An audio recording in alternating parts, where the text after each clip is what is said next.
Bien, bonjour à tous, je suis donc Cyril Pujos de Keonis et c'est moi qui vais avoir la chance de vous donner ce webinaire sur le développement du potentiel d'Abacus à travers les techniques de scripting et de subroutine.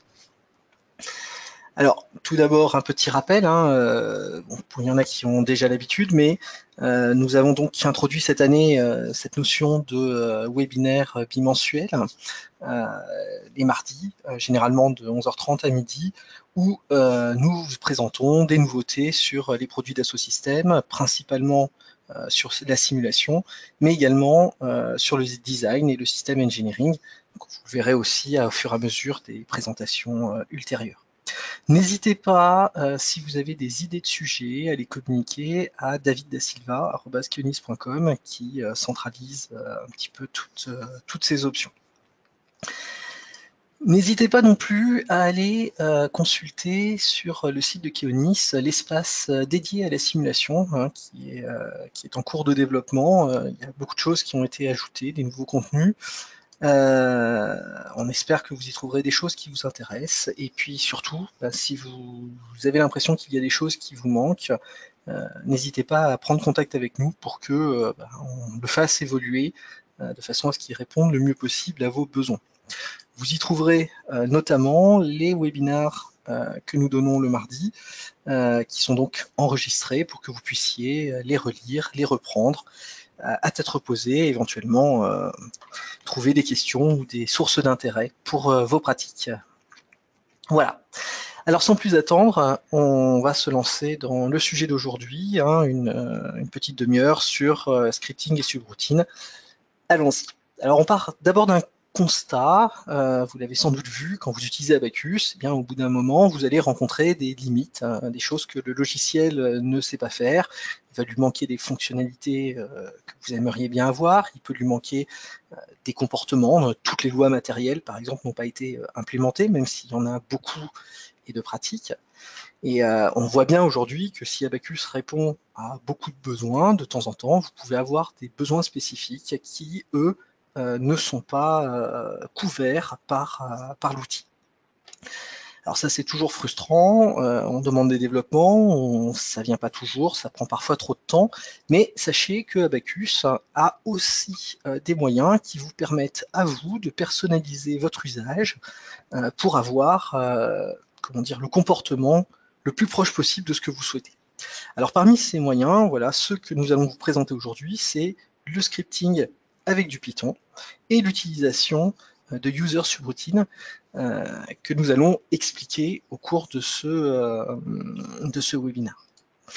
L'objectif ici, c'est d'expliquer quelle est la différence entre les deux et quel est le potentiel qui se cache dans chacune de ces fonctions pour vous donner des idées pour que vous puissiez avancer et améliorer encore votre pratique d'Abacus. Voilà, alors on va faire une présentation qui sera effectivement très simple, en deux parties, avec une partie sur le scripting et puis ensuite une partie sur les subroutines. Ça ne traite pas exactement du même domaine, et donc on va voir les différences entre les deux. Alors, le premier constat concernant le scripting, c'est que on retrouve le langage Python un peu partout dans Abacus. Ça commence notamment avec des fichiers qui se créent au cours de l'utilisation ou lors des sauvegardes, que sont par exemple les fichiers replay, donc les .rpy, ou les fichiers de type journal, le .jnl par exemple, lorsque vous faites votre sauvegarde. Eh bien, ces fichiers-là sont codés en Python. On les trouve également dans les fichiers d'environnement. Alors, il n'y a pas forcément que du Python, mais on peut y trouver certaines fonctions Python qui sont également à l'intérieur et qui programment notamment des comportements par défaut d'Abacus. Et bien sûr, on retrouve le langage Python incorporé directement dans le CAE. Alors, pour donner des exemples là-dessus, lorsque vous ouvrez le CAE, vous avez peut-être vu en bas cette icône. Et bien, lorsque vous cliquez dessus, vous voyez que vous avez des lignes de commande, et ces lignes de commande lisent le Python. Donc si vous rentrez des instructions Python, il va les exécuter. Donc, par exemple, vous n'avez pas besoin d'une calculatrice pour faire un calcul tout bête, vous pouvez directement le lancer à travers les interfaces. Bien sûr, vous avez également un éditeur de fichiers Python Donc, si vous ouvrez dans votre menu, le menu File, vous avez un Abacus PDE qui contient un éditeur de fichiers Python avec des débuggers et différents outils pour pouvoir développer votre propre script sur Python. C'est logique puisque on le trouve partout et que donc on a besoin d'un outil pour pouvoir l'utiliser le mieux possible.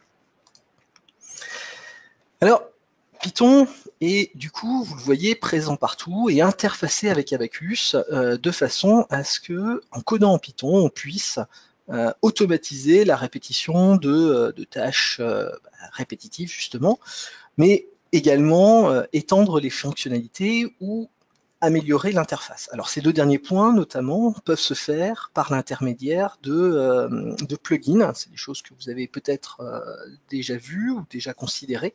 Eh bien, ces plugins peuvent être codés complètement en Python, et donc là encore, c'est un lien complémentaire avec Abacus.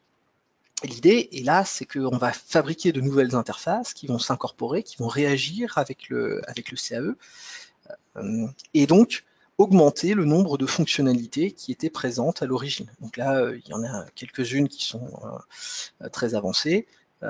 Vous en rencontrez également incorporées par défaut à l'intérieur de votre installation. Alors, ça ne signifie pas que toutes les possibilités de scripting Python passent par le CAE. On peut aussi faire des codes qui vont s'exécuter en ligne de commande. Mais voilà, un des usages, je dirais, un peu plus récréatif peut-être, ou convivial en tout cas, que l'on présente avec ces plugins. Alors, lorsqu'on commence, lorsqu'on n'a jamais fait de scripting, il y a une fonction qui est particulièrement intéressante, qui est commune avec l'approche que vous pouvez avoir avec le VBA, c'est d'utiliser soit des macros, soit les fichiers replay. Pourquoi? Parce que lorsque vous éditez un fichier Abacus Replay, eh bien vous allez voir que les différentes actions que vous avez faites dans le CAE, par exemple, se sont imprimées. Voilà, vous avez un exemple à droite, sous la forme d'instructions Python. Donc ça vous permet de prendre connaissance avec les objets, avec les outils. Et l'autre point qui est extrêmement important, c'est que vous avez aussi la possibilité de créer des macros avec le manager de macros. C'est-à-dire qu'il va faire un petit peu la même chose, mais au lieu de mettre tout ce que vous avez fait, eh bien vous allez simplement enregistrer un certain nombre d'actions spécifiques, ce qui vous permet de mieux isoler votre code pour le traiter. Donc ça, c'est très pratique parce que ça va vous permettre très vite de récupérer des lignes de commande plutôt que de commencer par devoir lire toute la documentation pour comprendre un petit peu comment ça marche. Donc pour ce faire, vous allez dans le menu File et vous allez cliquer sur Macro Manager et là, tout simplement, créer une macro en lui donnant un nom. Alors vous avez deux localisations. Vous avez une localisation où vous pouvez enregistrer vos macros dans votre répertoire actuel de travail, c'est le work, ou bien vous pouvez les sauvegarder dans votre home directory qui va vous servir à centraliser toutes les macros qui pourront alors être réutilisées quel que soit l'espace de travail sur lequel vous êtes. Donc là, c'est un peu à vous à voir en fonction de ce que vous voulez faire. Une fois que vous avez créé la macro qui va vous servir de corps, donc là vous avez les différentes fonctions principales que vous avez identifiées, et bien maintenant vous allez en faire un vrai programme en l'éditant, par exemple avec le PDE présenté tout à l'heure, et vous allez pouvoir du coup créer des variables, les rajouter, inclure des boucles, des choix, différents tests ou différentes fonctions qui vont vous permettre de passer d'une application répétitive, puisque la macro va vous permettre de refaire exactement ce que vous avez fait, à quelque chose de plus généralisable et donc de plus fonctionnalisable. Donc là, on va avoir des choses qui vont s'automatiser facilement et de façon importante. Une fois que vous avez fait, pour éditer ce fichier de macro, eh bien vous avez plusieurs possibilités.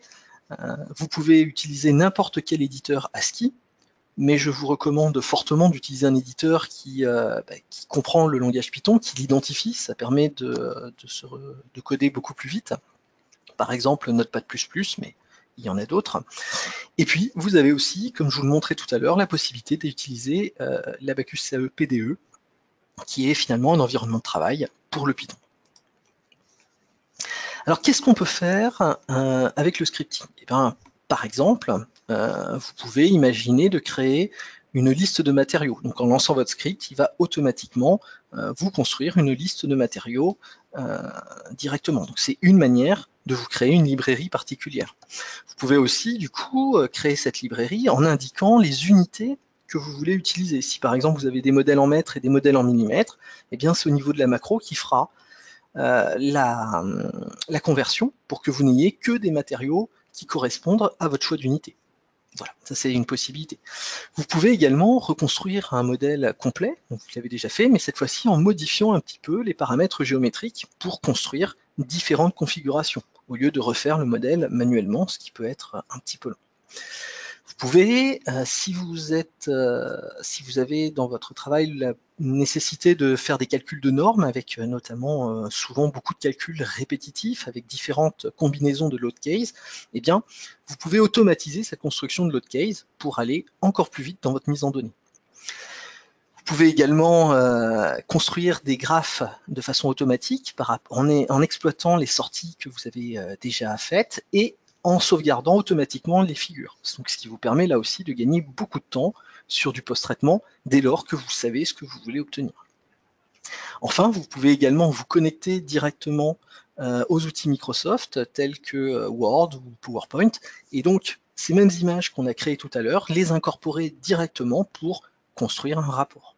Donc tout ça va vous demander plus ou moins de travail, mais peut vous permettre de faciliter considérablement votre utilisation d'Abacus.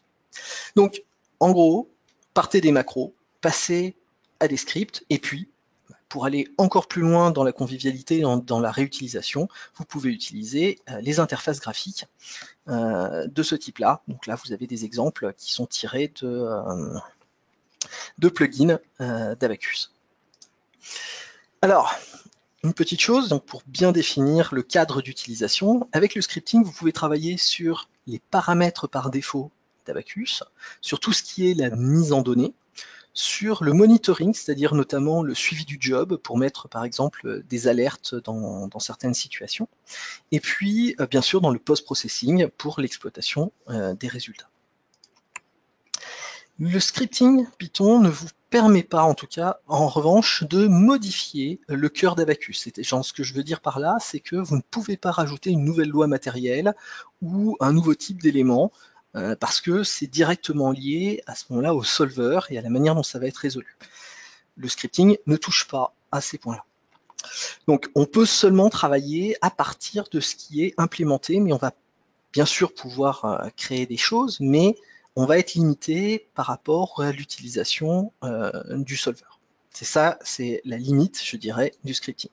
Si on veut vraiment travailler sur ces aspects-là, alors on va aller sur un autre type d'outils, et bien ce sont les subroutines.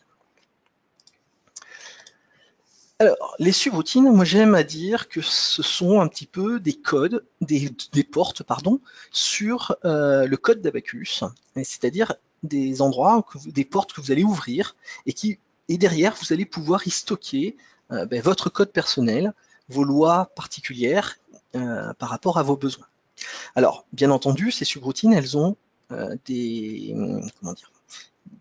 définitions assez précises et dans lesquelles, par exemple, les inputs et les outputs, c'est-à-dire les entrées et les sorties de ces fonctions, sont déjà définies. Ça, vous ne pouvez pas le changer. Ce sont les clés des portes et c'est limité.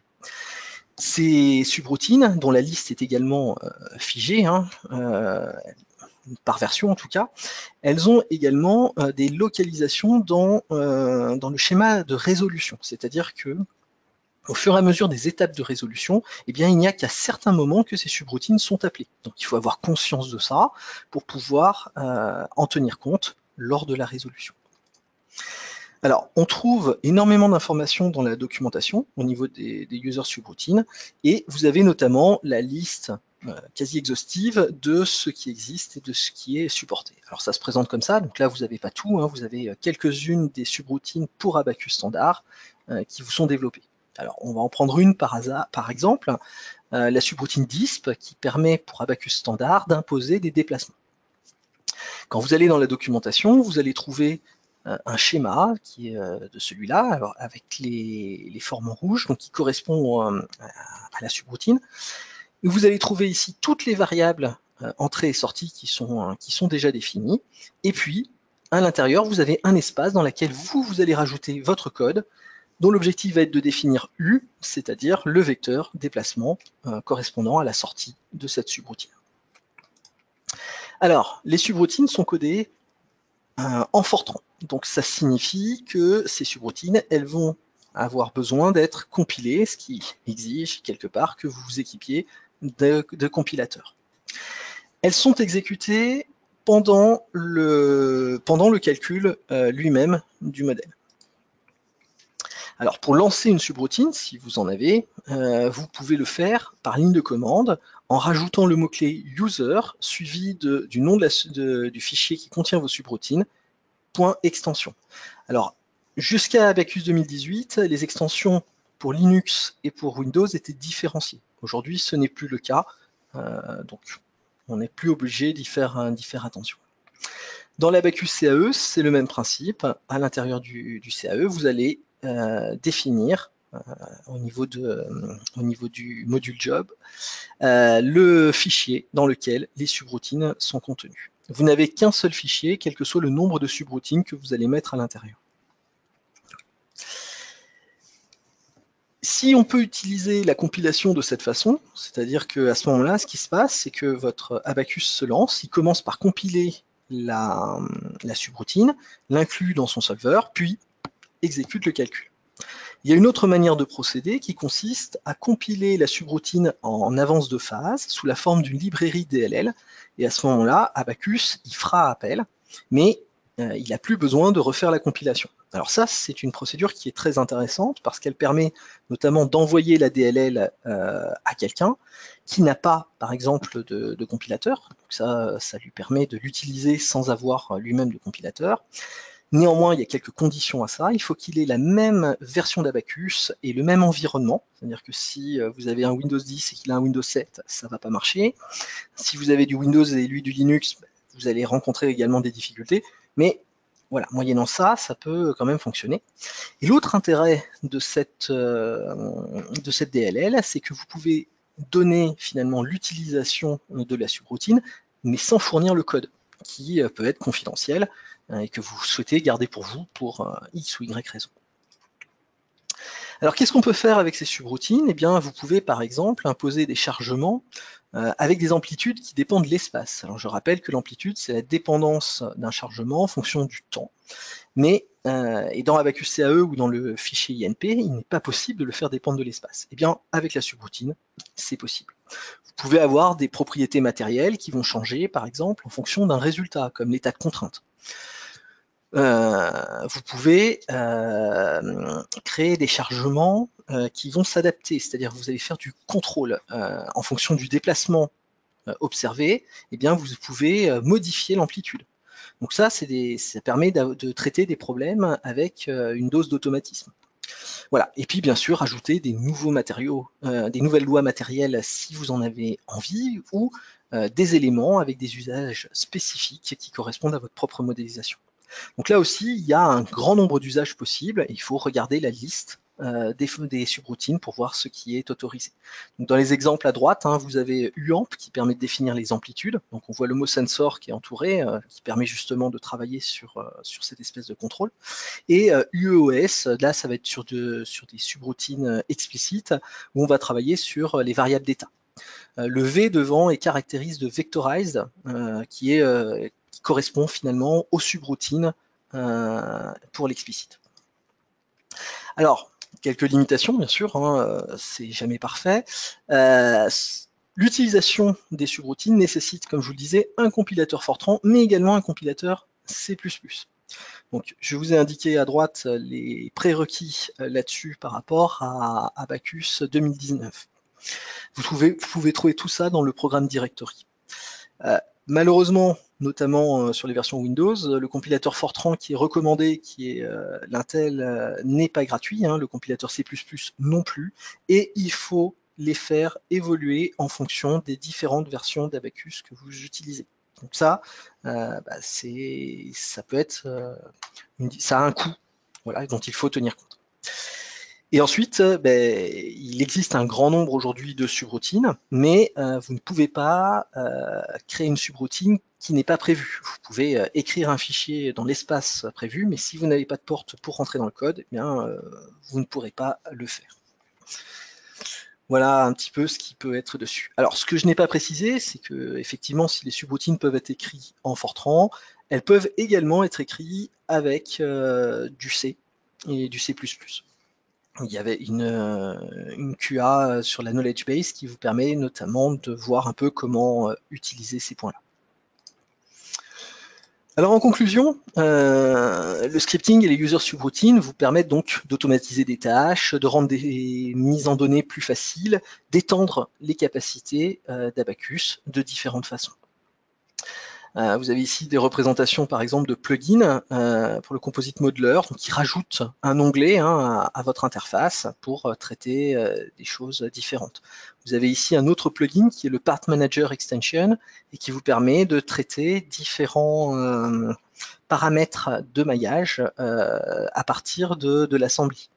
Ça, c'est des choses qui peuvent vous intéresser. C'est un plugin qui se télécharge directement sur la knowledge base.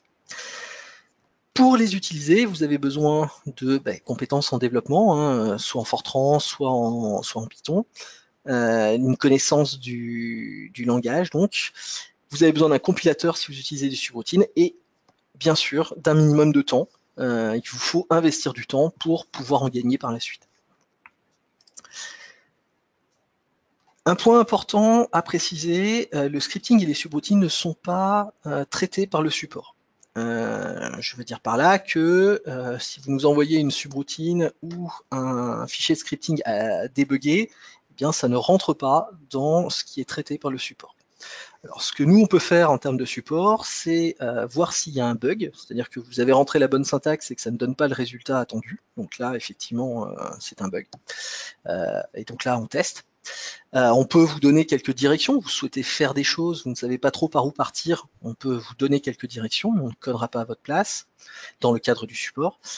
Et enfin, donc, comme je vous le disais, ce que vous avez codé, c'est ce qui vous appartient, c'est votre responsabilité, et donc ce ne sera pas corrigé. Voilà, ça c'est un point important dans le cadre du support gratuit prévu par l'ALC. Je vous rappelle d'ailleurs sur cette slide les coordonnées du support si vous ne les avez pas, ça peut être toujours utile, que ce soit pour ce type de sujet ou bien d'autres.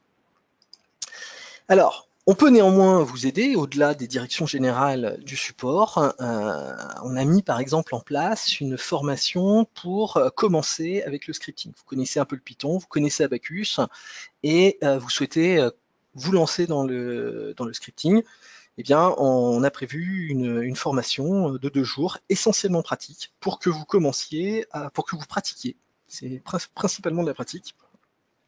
Afin d'acquérir les réflexes, d'aller voir dans la doc où se trouvent rapidement les informations et que vous commenciez sur des bonnes bases avec un certain nombre d'astuces pour aller plus vite. On est aussi capable de mettre en place des workshops pour vous familiariser avec l'usage des subroutines, pour les prendre en main et pour commencer sur ce sujet. Enfin, on peut éventuellement développer pour vous certains programmes, certains scripts, si cela peut vous aider. Alors n'hésitez pas à nous contacter dans ce cadre, on se fera un plaisir de vous répondre. Voilà globalement ce que je voulais vous présenter sur les subroutines. N'oubliez pas le prochain rendez-vous dans 15 jours, donc le 9 avril, sur Abacus avec les développements des dispositifs médicaux, enfin pas seulement Abacus mais la simulation. Alors une petite mise en garde, attention, ce webinaire ne commencera pas à 11h30 mais à 11h15. Donc là, parce qu'il est un petit peu plus long compte tenu du sujet. N'hésitez pas à contacter David Da Silva si vous voulez plus d'informations. Voilà globalement ce que j'avais à vous dire et il me reste maintenant à voir si vous avez des questions et à quoi je peux répondre.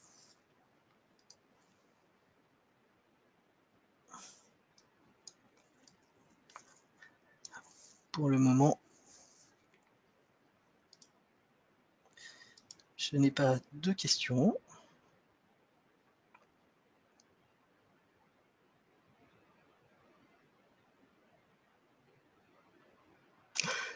Bon, eh bien écoutez, pas de souci. J'espère que ce webinaire vous a intéressé. Ah, si, une question. Alors, la question c'est de savoir si on est obligé de passer par Visual Studio et Intel pour la partie subroutine.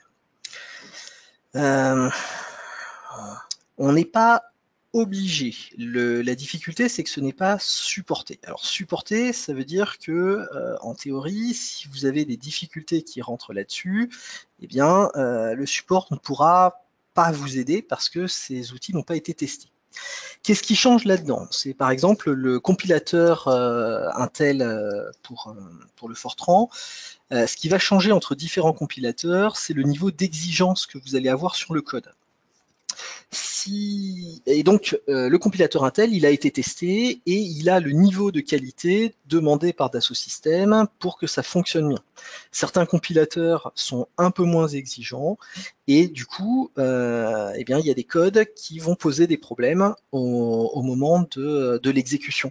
Et ça viendra de la compilation et non pas nécessairement de ce qui a été fait. Du coup, vous n'êtes pas obligé, et dans certains cas, ça fonctionne très bien. Sous Linux, vous avez notamment des compilateurs gratuits avec GNU qui s'utilisent plutôt bien. Mais voilà, en niveau de la politique de support appliquée par Dassault Systèmes, on a une limitation par rapport à ce point. J'espère que ça répond à votre question. N'hésitez pas s'il y en a d'autres.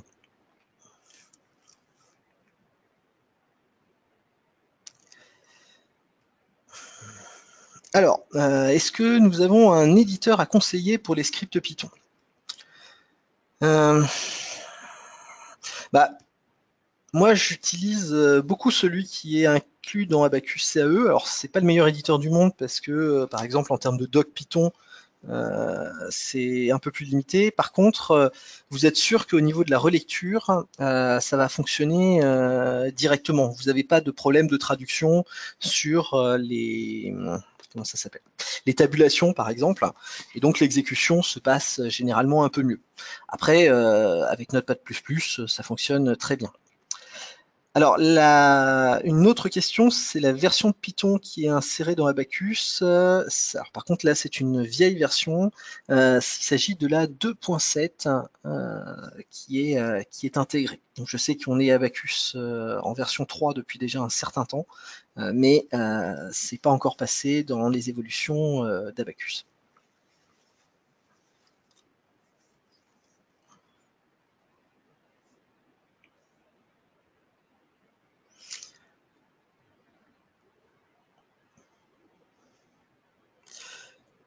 Bien. Pas d'autres questions pour le moment. Bon, de toute façon, si ça vous vient, n'hésitez pas, vous pouvez revenir vers nous.